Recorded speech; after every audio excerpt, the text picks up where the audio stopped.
Working hard on keeping his promise to drain the swamp, the president's proposed sending cuts aim to make Washington more efficient.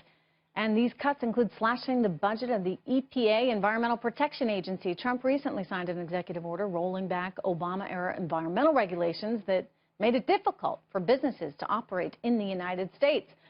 So, is this a good thing? All this reorganization at the EPA. Here with me for his perspective, a Fox Business exclusive interview, is EPA Administrator Scott Pruitt.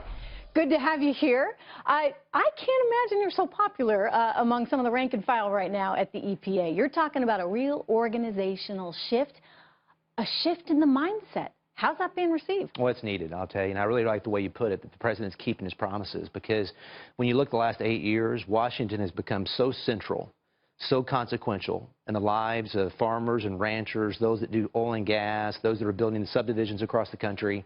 Literally the first stop for permitting authority, for the ability to actually build an economy has been Washington, D.C. and at the EPA. So this reorganization is terribly important. Yesterday we had 15 or so CEOs at the White House talking about the opportunities we have in infrastructure, but also in the energy sector. When you think about the resources we have as a country, natural gas and coal, we're taking a different approach now, Trish. And the approach is making sure that we explore and develop our natural resources, but do so with a sensitivity to the environment and being responsible. You know, whereas before it was environment first, business later, and now you're trying to put the two sort of in focus? Well, I think it was only this last administration, the Obama administration, that said to you, Trish, and to me and to people across the country that we had to choose between jobs and growth and the environment.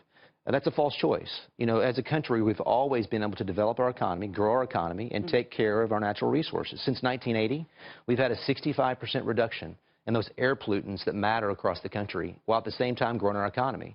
So the last 8 years, I think, just represented a false choice to the American people. We can do both, develop our natural resources and also be sensitive and protect our environment, and that's what we're focused upon. A lot of reasons to develop our natural resources. I mean, you just think strategically from an international perspective as well. Absolutely. Why wouldn't we want to make sure great. that we have an energy independence? Why do we want to rely on the Middle East? And that's what the president did. 2 weeks ago this past Tuesday, he was at the EPA. Both he and the vice president came and signed an executive order that said we're going to be about energy independence. We've been blessed with great resources as far as natural gas and coal. This war on one sector of our economy, the fossil fuel sector, the energy sector of our economy, is over.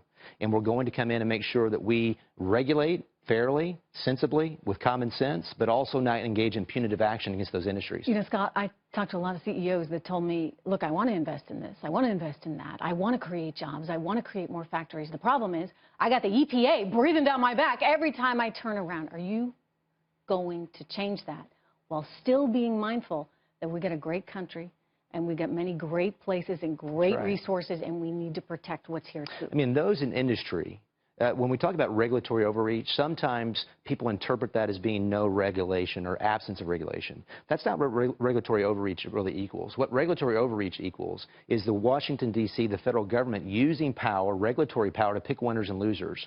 That type of regulation is over. It's good to see you, Trish.